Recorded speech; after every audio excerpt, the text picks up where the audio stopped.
Fala galera dramática, aqui é o professor Hugo Veiga do Método Orion. Semana passada a gente começou a nossa análise sobre a peça Ifigênia em Aulis, do Eurípides. Hoje a gente vai concluir essa nossa análise. Lembrando que esse é o quarto vídeo de uma série, então se você não viu os vídeos anteriores, eu acho que vai ser bastante difícil você entender o que eu estou falando. Então, dá uma olhadinha aí no que eu falei anteriormente. O primeiro vídeo eu fiz sobre mitologia, o segundo vídeo sobre Guerra de Troia, o terceiro já era sobre análise da obra, e hoje a gente vai finalizar isso. Então eu recomendo fortemente, se você não viu os outros vídeos, para conseguir acompanhar o que eu estou falando agora, você assista aos outros. A gente terminou o nosso último vídeo falando do momento exato que Ifigênia chega a Aulis e ela está chegando, lembra disso? Ela está chegando achando que vai se casar com Aquiles. E, inclusive, o que acontece? Como Clitemnestra encontra Aquiles logo de cara, ela já começa a tratar ele como genro. E honradíssima, porque minha filha vai se casar com um semideus. E ela começa a tratar ele como genro e ele começa a estranhar. Por que Aquiles está em Aulis? Porque ele também vai para Troia lutar. E ele começa a estranhar e ele fala assim, olha, eu acho que você está mal informada, não é isso que vai acontecer não. Inclusive, sonda Agamenon quais são as intenções dele. E antes de ir embora, Aquiles fala, antes de sair de cena, né? Ele fala o seguinte, e se você precisar da minha ajuda para alguma coisa, para livrar Ifigênia do destino dela, pode contar comigo. E Clitemnestra vai confrontar Agamenon e, primeiro de tudo, ela fica muito... Ela fala assim, cara, eu já tô pé da vida porque meu marido tá saindo de casa para uma guerra que não é dele, né? Helena não foi levada à força, Helena foi porque ela quis. Então, assim, já tô colocando meu marido em risco. Minha filha, eu não vou entregar minha filha. Se alguma virgem tem que morrer para aplacar a fúria de Ártemis, que seja a filha de Helena, Hermione, né? E faz muito mais sentido que esse sacrifício seja de Hermione e não de Ifigênia. E nosso amigo Agamenon fala assim, olha, eu também não me agrada nem um pouco essa história, e só que os gregos já estão contando com isso. Os exércitos todos estão contando, porque o exército não é um só, né? A gente tem o exército de Agamenon, o exército de Menelau, a gente tem o exército de Orestes não, de Odisseu. A gente tem uma galera que está indo, essa guerra está mobilizando uma galera, né? Isso para falar só dos humanos, né? Para não falar da parte divina da guerra. E ele fala assim, eu também estou inconformado com isso, mas não tem outro jeito. E Clitemnestra vai procurar, antes disso, desculpa, Ifigênia se ajoelha aos pés de Agamenon, pedindo para ele trocar de ideia, e ela se ajoelha, olha que interessante, com Orestes no colo. Orestes é o único filho homem de Agamenon, né? Então ela está apelando aí para essa sensibilidade de Agamenon, e ela fala assim, meu pai, você me deu a vida junto com a minha mãe, e você sempre disse que queria me ver bem casada, que você queria me visitar no meu reino, lembrando que como ela é princesa, espera-se que ela case com alguém nobre, e eu não fiz nada de errado, então, pelo amor de Deus, arranje um jeito de poupar a minha vida. E como elas não conseguem trocar a ideia de Agamenon, Clitemnestra vai procurar Aquiles. E durante essa conversa que elas estão tendo com Aquiles, Clitemnestra, Ifigênia e Aquiles, né? Ifigênia tem um estalo e ela pensa assim, poxa, então esse tem que ser o meu destino mesmo. E ela aceita o destino dela, ela aceita se oferecer. E ela fala assim, a partir de agora sou eu que quero ir, já que isso é para o bem de uma coletividade. Né? Então é esse raciocínio que o bem da coletividade vale mais do que o bem de uma pessoa só. Então, que inclusive está presente na nossa sociedade hoje, né? Esse raciocínio. A galera aí que for estudar direito vai se deparar muito com isso. O interesse da coletividade, né? Isso é muito, muito, muito falado, né? Principalmente quando você está nas matérias mais básicas de direito. E aí o que acontece? Ela fala que ela quer se oferecer como oferenda para Ártemis e que ninguém vai vir buscá-la, que como elas foram pedir ajuda para Aquiles, Aquiles falou para elas que falou na frente do exército dele, dos soldados dele, Aquiles, que ele ia ajudar a salvar a vida de Ifigênia, e os próprios soldados de Aquiles estavam contra ele. E que a galera toda se reuniu e escolheu Odisseu para ir buscar Ifigênia, se preciso fosse à força, para levá-la até o sacrifício. E ela fala assim, não, ninguém vai me levar pelos cabelos, essa é a expressão que ela usa, e porque eu vou por vontade própria. E ela fala com Clitemnestra, eu não quero que você corte os cabelos e nem vista preto, ou seja, eu não quero que você fique de luto por minha causa. E perdoa o teu marido, porque não é por causa dele que eu estou indo por vontade própria, eu aceito o meu destino. E Clitemnestra fala, então eu vou lá te entregar, vou te levar pela mão e vou estar segurando as suas vestes até o último momento. E ela fala, não, de jeito nenhum, eu não quero nem que você nem que minhas irmãs vistam luto, e eu vou sozinha.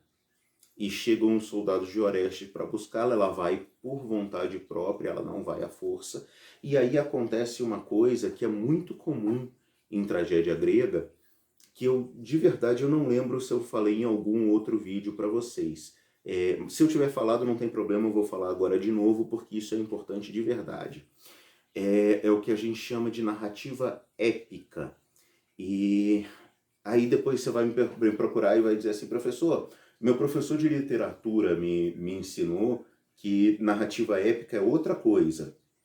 Beleza, o que acontece? Quando a gente está em campos de conhecimento diferentes, não é raro uma mesma palavra, uma mesma expressão ter sentidos diferentes dependendo do campo do conhecimento que você está, né?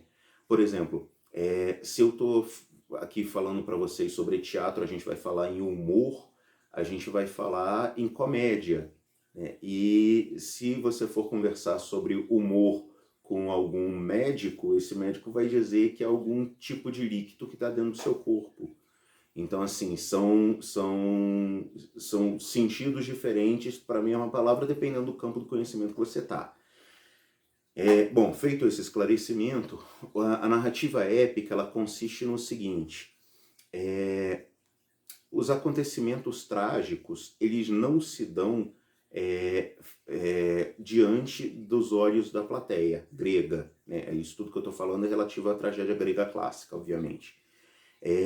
Então, o que acontece? Esses acontecimentos trágicos, as mortes, o Édipo Rei, por exemplo, quando ele fura os próprios olhos, né? Isso não acontece na frente do público.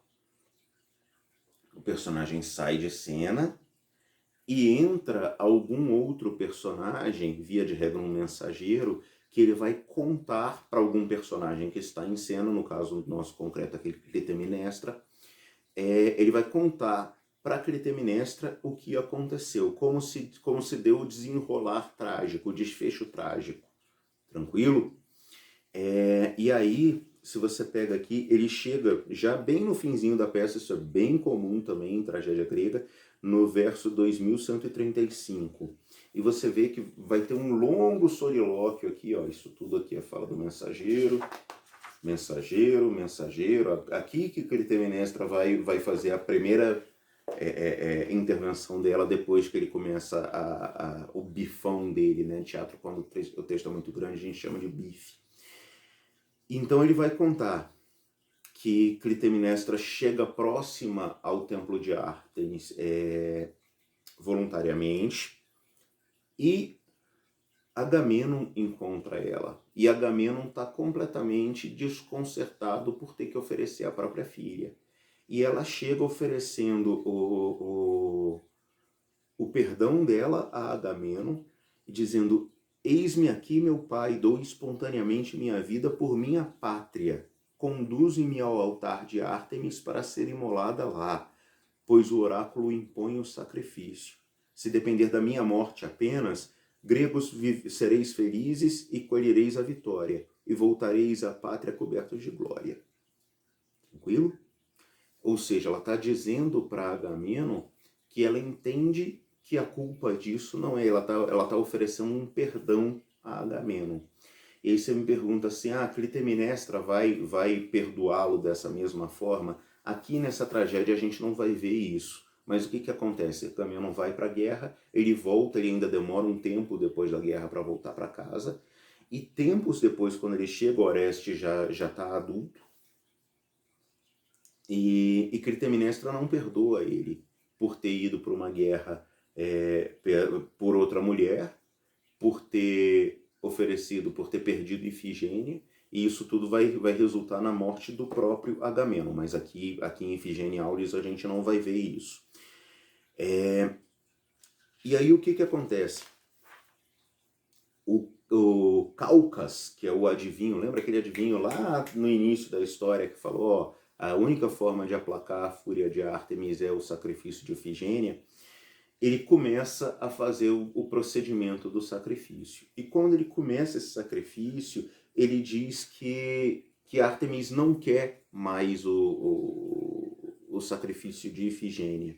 Então eles acham uma corça ali por perto, né, um animal para ser dado em oferenda, e eles fazem o sacrifício com o animal como é feito em condições normais de fato. E o que acontece? Ifigênia, ela é arrebatada ainda em vida. Ela é levada para junto dos deuses ainda em vida. Ou seja, ela está nesse limbo aí entre a morte e a vida. A gente não sabe definir muito bem se ela está morta ou não. E é engraçado que no final de toda a narrativa do mensageiro, aqui no finalzinho, ele fala para Clitemnestra: este dia viu tua filha morta e viva. Por quê? Porque ela foi arrebatada. Tranquilo? E Clitemnestra diz que isso é até um tipo de consolação para ela. Agamenon volta à cena e fala: bom, agora que está tudo resolvido, a gente vai... você Clitemnestra, volta para Argos, volta para casa com Orestes, que a galera quer para ir para Troia, vai para Troia e hashtag partiu Troia, onde vai começar esse assédio aí de 9 anos nas muralhas troianas, que não cedem de jeito nenhum, até que vai dar no cavalo e tudo mais, que a gente já conversou sobre isso. Tranquilo? Galera, isso aqui era o que eu tinha para falar sobre Ifigênia para vocês. É muito legal que vocês leiam a obra algumas vezes. É muito legal que vocês vejam essa análise depois de ter lido. E também é muito legal que vocês leiam mais próximo à prova. Por quê? Porque a prova da UNB, ela costuma fazer o seguinte: ela coloca um trechinho, um diálogo qualquer, vamos dizer, sei lá, de Aquiles com Clitemnestra, sei lá, não sei o que a banca vai fazer, porque a gente não faz parte da banca, a gente é professor. Mas é muito comum, você pega qualquer prova antiga da UNB, você vê que isso acontece. É um trechinho da peça e os itens embaixo. Então, se você já está sabendo o que acontece, o diálogo de Menelau com Agamenon é muito no início da tragédia, o mensageiro é no final da tragédia. Se você vê isso, né, se você tem essa visão do todo, isso vai te dar uma tranquilidade muito grande. Na hora que você bater o olho ali, você vai dizer assim, pô, é o velho trazendo o recado de Menelau, que Menelau pegou a carta que Agamenon escreveu. Onde é que isso está? Isso está no iniciozinho da tragédia. Eu sei onde isso está acontecendo. E toda vez que eu tiver, que eu vir na prova alguma coisa que eu sei, isso me dá uma tranquilidade, uma paz de espírito muito grande. Então é bastante legal que vocês façam aí umas 3 ou 4 leituras da tragédia, espaçando o tempo, e uma das leituras sendo aí uns 10 dias antes da prova, que vai te dar a segurança para você ir bem para a prova. Tranquilo? Lembrando aí para vocês fazerem a inscrição no métodoorion.com.br para participar aí, receber os nossos comunicados e tudo mais que a gente está fazendo. Tem muita coisa legal aí para vocês. As professoras estão fazendo as análises também das obras das outras artes. É uma equipe muito boa, então eu recomendo bastante que vocês assistam as análises das professoras. E vocês do primeiro ano, a gente ainda tem um encontro marcado para falar sobre a advogada, mas não vai ser hoje não. Galera, obrigado pela atenção de vocês, até a próxima, valeu!